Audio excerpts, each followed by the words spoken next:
voudrais vous parler de ce qu'on appelle l'androgyne dans le premier chapitre de la Genèse, mais je pense qu'il vaudrait peut-être mieux parler de l'hermaphrodite. C'est plus parlant. Je pense que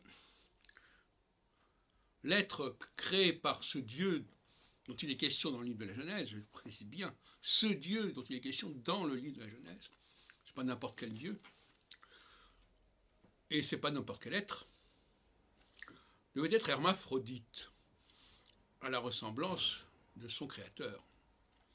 Mâle et femelle tout à la fois, hermaphrodite, Hermès, Mercure, Aphrodite, Vénus. Et il devait se reproduire en s'unissant à un autre hermaphrodite, simplement. C'est-à-dire que, on retrouve ça un petit peu dans l'homosexualité. Mais évidemment, ça n'a pas beaucoup de signification.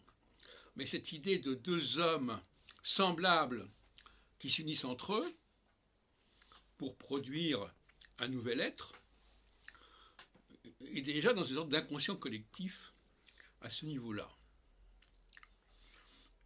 Pourquoi est-ce que je dis ça? Je dis ça pour dire qu'il n'est pas besoin de la femme. La femme, elle correspond à une autre humanité,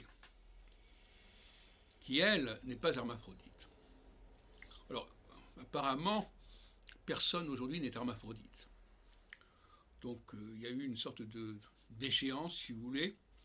Nous avons perdu notre qualité d'hermaphrodite à cause, justement, de cette possibilité de passer par la femme, justement. Ça, c'est un premier point. Alors, j'insiste bien sur le fait qu'aucune loi n'est valable pour tout le monde. Selon notre situation, nos responsabilités ne sont pas les mêmes. Notre mission n'est pas la même. Et vouloir appliquer à tous les mêmes lois devient une aberration. Et malheureusement, c'est ce que j'entends beaucoup dans les discours chrétiens, une sorte de conception standard de l'humanité. Tout le monde doit être comme ceci, tout le monde doit être comme cela, tout le monde doit se défier de ceci, tout le monde doit se défier de cela. Je crois que ça n'est pas valable. Il va falloir sortir de cette idée que nous avons tous les mêmes devoirs ou les mêmes droits. J'ai toujours dit, c'est ce que j'appelle d'ailleurs l'anachorisme, qu'il faut toujours se demander à qui s'adresse un texte. Par exemple, j'ai posé la question à qui s'adresse le décalogue. Or, en lisant le décalogue, on voit bien qui est visé. Ce sont des gens qui sont, je dirais, un peu comme dans Sodome et Gomorrhe. Ce ne sont pas des justes. Bon. Donc, je le disais l'autre jour, si on est dans une réunion de gens bien élevés, on va dire, attention, ne crachez pas par terre. On ne va pas leur dire ça. Si on n'est pas avec des voyous, on ne va pas leur dire, ne volez pas, ne tuez pas. C'est pour ça que le décalogue, il s'est adressé à des voyous, c'est-à-dire les gens d'Israël, des gens qui ne respectaient pas l'idée de Dieu que l'on avait à ce moment-là, dans le monde juif, le monde hébraïque, etc., etc. Donc, que tel groupe se donne telle loi, au pluriel, pourquoi pas, ça le caractérise, mais qu'il ne vienne pas imposer ces lois à un autre groupe qui a une autre mission, une autre fonction. Et c'est là que ça devient aberrant. Alors on voudrait, ça revient à la question du peuple élu.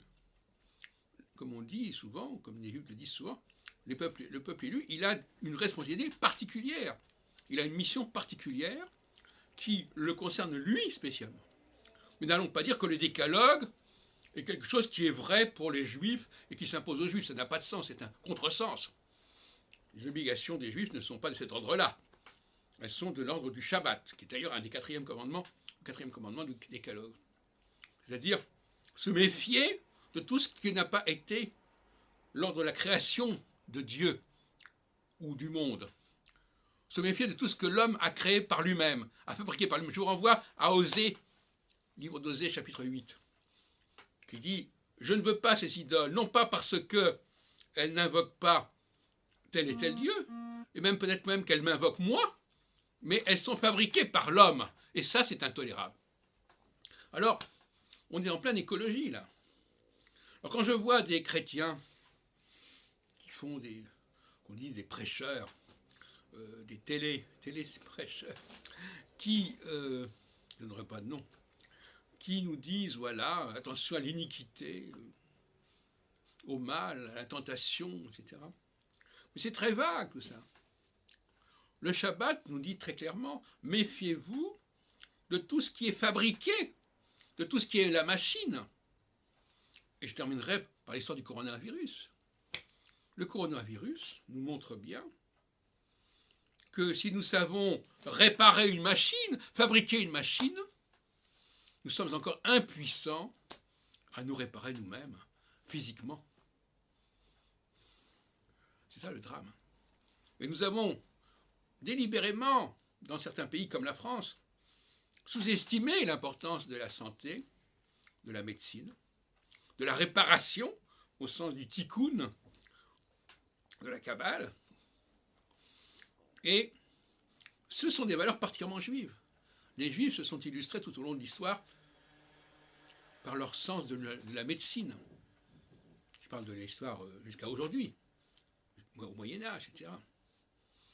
C'est-à-dire savoir réparer les corps et les âmes aussi, pourquoi pas. Et non pas savoir réparer je ne sais quelle machine ou reconstruire je ne sais quel temple. Parce que tout ça, ce sont des idoles. Alors, je ne jetterai pas la pierre aux uns aux autres. Si certains ont d'autres priorités, ont d'autres valeurs, grand bien leur face. Je parle des non-juifs. Mais par contre, les juifs qui n'ont pas compris quelle est la mission de leur peuple, eux, ils sont en faute.